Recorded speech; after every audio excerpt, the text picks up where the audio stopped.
Terima kasih Anda masih di Ekonomi karena kita terus membahas terkait dengan yang kaya makin kaya, sementara kelas menengah semakin terengah-engah. Kita lanjutkan diskusi kita bersama dengan Pak Timbul, Mas Yusuf dan juga Mas Heri di sini. Pak Timbul, pemerintah memiliki program 19 juta lapangan kerja hingga tahun 2029. Apakah Anda melihat dengan kondisi indeks ekonomi beragam program pemerintah yang mungkin diklaim pro rakyat, tapi ternyata juga banyak yang mengambil kesempatan dari orang-orang kelas kaya yang menjadi super kaya saat ini gitu ya. Investasi yang saat ini juga lebih kepada padat modal, bukan lagi padat karya yang seharusnya bisa menambah jumlah kelas menengah kita. Anda melihatnya apakah itu bisa tercapai di indeks ekonomi? 19 juta itu kan janji kampanye. Oke. Dalam 2 tahun terakhir kan ya 2024 Oktober 2025 kan juga hanya 2,5 jutaan. Dan itu pun banyak yang di sektor informal. Nah, tentunya yang berkualitas yang formal. Formal itu ada, informal tergerak juga. Nah, jadi kembali kalau menurut saya belum ada loh program yang memang dikhususkan untuk menciptakan sektor formal. Tapi dengan kondisi pekerjaan informal ini, apakah mereka bisa naik kelas ke kelas menengah dari yang mungkin bisa dikatakan rentan miskin hingga pasca PHK misalnya? Gitu? Ya, kalau informal itu kan identik dengan ketidakpastian upah.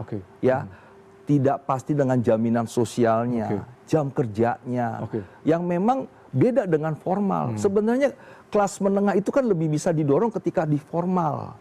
Yang memang tentunya ini bisa meningkatkan kembali jumlah kelas menengah kan gitu. Kalau pekerjaan formal lebih banyak, menurut saya sih bisa meningkatkan. Sekarang Anda melihatnya apakah pemerintah cukup mendorong untuk terjadinya atau terbukanya pekerjaan formal atau lebih mendorong dibukanya lini-lini baru untuk pekerja-pekerja informal sebenarnya?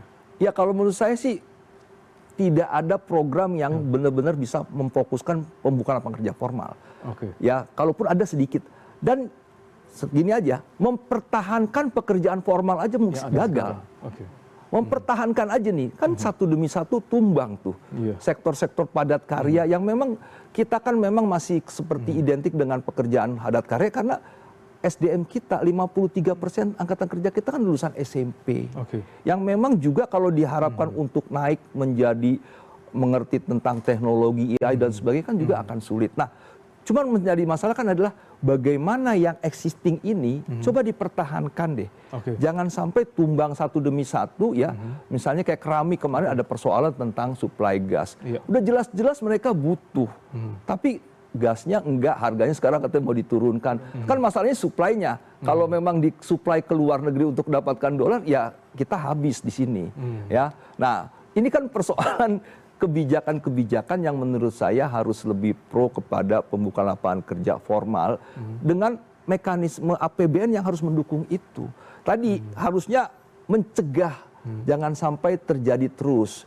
Nah, ini yang kalau ya sampai sekarang saya nggak begitu yakin kalau di 2029 nanti ada 19 juta gitu.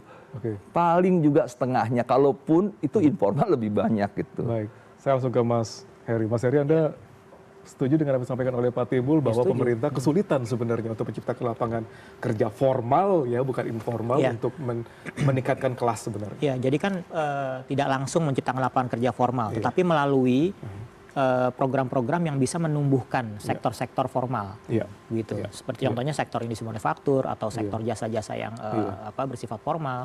Nah, sektor-sektor yang saat ini diharapkan banyak menyerap tenaga kerja kan industri manufaktur yang saat ini sedang banyak tekanan dari berbagai sisi. Nah, harusnya pemerintah lebih fokus lah ya, lebih fokus bagaimana untuk memperhatikan industri manufaktur ini yang saat ini sedang banyak tekanan. Katakanlah sebagai contoh, mereka ada kendala menghadapi persoalan harga energi.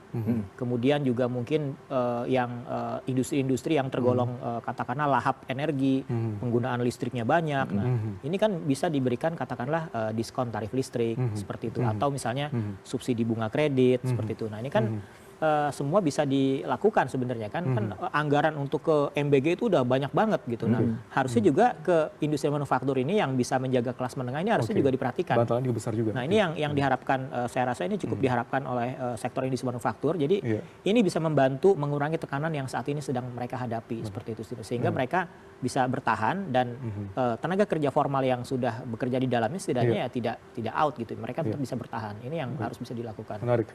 Mas Yusuf, tadi sempat diangkat terkait dengan fiskal. Seberapa besar sebenarnya investasi dan fiskal kita ini bisa dikatakan menjadi salah satu faktor yang memperlebar jurang antara kaya dan juga kelas menengah dan yang khawatir menjadi miskin ini? Iya, faktor fiskal tentu sangat berpengaruh ya, karena kalau kita bicara tarif pajak itu kan bisa mempengaruhi potongan yang didapatkan oleh pemerintah yang kemudian nantinya bisa didistribusikan dalam berbagai program untuk mengurangi ketimpangan. Nah, saya melihat ada poin yang cukup menarik kalau kita lihat tarif pajak dan juga bracket pajak orang pribadi di Indonesia yang menurut kami itu bracketnya itu kan kalau kita lihat ada sekitar 5. Ini merupakan salah satu yang relatif tersedikit, relatif lebih sedikit. Kalau kita contoh negara kayak misalnya tetangga Malaysia itu bracket tarif pajaknya itu relatif lebih banyak dengan tarif yang lebih bervariasi. Seharusnya selain tentu ada kebijakan-kebijakan yang sifatnya progresif kayak misalnya pajak untuk orang kaya misalnya, itu juga mungkin ada perdebatan, tapi sebenarnya pemerintah juga masih bisa mengutak-atik dari sisi tarif pajak yang sudah ada saat ini, misalnya tarif pajak PPh pasal 21 untuk katakanlah kelompok di atas 2 miliar tarif tertingginya bukan 35% misalnya, diubah menjadi 40% atau hitungan yang memang bisa didapatkan untuk mengurangi mengurangi ketimpangan yang terjadi saat ini gitu. Terus saya juga ingin bicara masalah fiskal mengenai orkestrasi ya. Selama ini kan harusnya pemerintah itu sejalan. Katakanlah misalnya kalau kita ingin mendorong industri, saya pikir Kementerian Perindustrian juga sudah punya semacam blueprint apa yang kemudian ingin didorong ya. Ini kan konteksnya mendorong industri untuk mendorong kerja formal tadi ya. Nah, dari blueprint dari Kementerian Perindustrian itu harus diselaraskan dengan insentif dari sisi fiskal gitu. Misalnya kalau ingin mendorong industri, ditanya apa kira-kira insentif yang dibutuhkan. Tadi disebutkan ada subsidi listrik atau mungkin subsidi gas pada jam peak tertentu misalnya. Itu tentu harus disesuaikan dengan kondisi fiskal kita gitu. Ini harus disesuaikan juga dengan kebijakan pemerintah gitu. Kalau misalnya ingin mendorong industri ya kebijakannya harus sesuai dengan itu. Saya ambil contoh misalnya di Vietnam. Vietnam itu industrinya maju banget dan salah satu terobosan yang dilakukan oleh Vietnam dia menurunkan tarif PPN. Dan tarif PPN yang lebih turun ini kan akhirnya juga bisa mendorong investor untuk menarik masuk ke sana. Dan juga akhirnya mendorong industrialisasi di sana. Nah, poinnya adalah tadi apakah misalnya kalau memang ingin mendorong industri perlu diselaraskan dengan kebijakan dari sisi fiskalnya dari sisi pemerintah. Misalnya ketika ingin memberi insentif kan pasti ada konsekuensinya dong. Belanjanya bertambah gitu. Nah, kalau belanja bertambah dengan situasi seperti sekarang ada program-program strategis, itu defisitnya bisa mengalami kenaikan. Kalau saya mau defisit mengalami kenaikan itu akan menjadi presiden buruk lagi. Gitu. Itu menjadi pertanyaan. Sebelum saya ke Pak Timbul, saya akan ke Pak Timbul. Sebaiknya Mas Heri, ada anggapan bahwa Indonesia sekarang lebih banyak ingin menarik investasi di bidang padat modal dibandingkan padat karya karena ingin lebih naik kelas. Jadi tidak hanya terkungkung pada industri ataupun juga kondisi ekonomi menengah saja. Tapi dengan kondisi kita di mana kelas menengah semakin turun, perekonomian juga semakin diuji, apakah Anda setuju dengan hal tersebut? Ya, jadi saya rasa ini ada kaitannya dengan target mengejar 8% ya. Jadi yang namanya output ekonomi itu kan diciptakan oleh dua faktor, tenaga kerja dan modal. Nah, salah satu faktor ini bisa digenjot setinggi-tingginya. Nah, salah satunya mungkin tadi mau mengejut padat modal.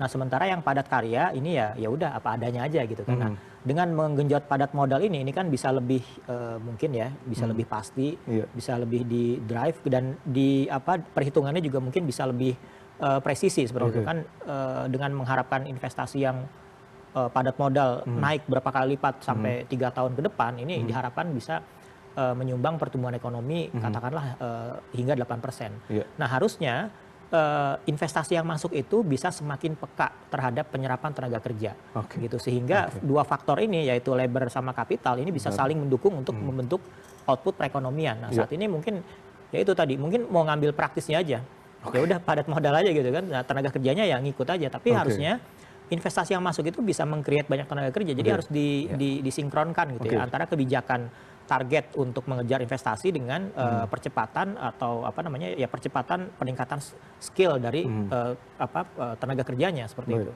Baik, kita dari fiskal sudah termapping, kemudian dari bagaimana respon pemerintah. Pak Timbul, gimana Pak Timbul melihat yang disampaikan oleh Mas Heri? Ya, jadi memang tentunya begini arahnya ya. akan ke sana.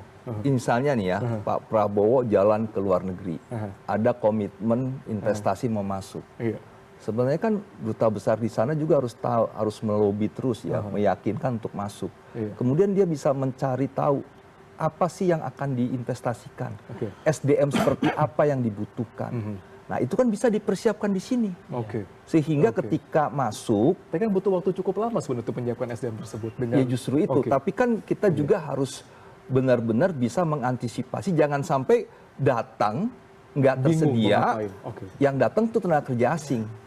Ini kan juga persoalan. Nah, saya masih melihat persoalan tentang SDM kita yang memang pemerintah juga menciptakan program-program untuk bagaimana bisa menyelaraskan dengan kebutuhan dunia usaha, dunia industri di bidang teknologi. Ini nggak terlalu mampu gitu. Misalnya sekarang ada program magang nasional. Efektif nggak? Menurut saya juga belum tentu. Ya, apa yang coba evaluasi ketika ada program magang dengan memberikan uang saku upah minimum, apakah mereka terserap di dunia kerja? Ya kan? Apakah ketika dia magang di sebuah perusahaan itu menyerap? Kan belum tentu juga. Sekarang udah mau dibuka lagi. Nah, ini yang ada belum terserap, yang ini sudah mau dimagangkan lagi. Tapi kan kembali, ini kan kayak jadi sekedar hanya buat program aja, terkesan mempersiapkan, tapi realisasinya kan enggak. Nah, ini juga akan menjadi kendala karena memang pemerintah juga belum mampu membuka lapangan kerja, sehingga yang ada pun untuk SDM, menaikkan jumlah kelas menengah kita juga terutama. Kan artinya dia sudah ada skillnya, tapi nggak ada lapangan kerjanya.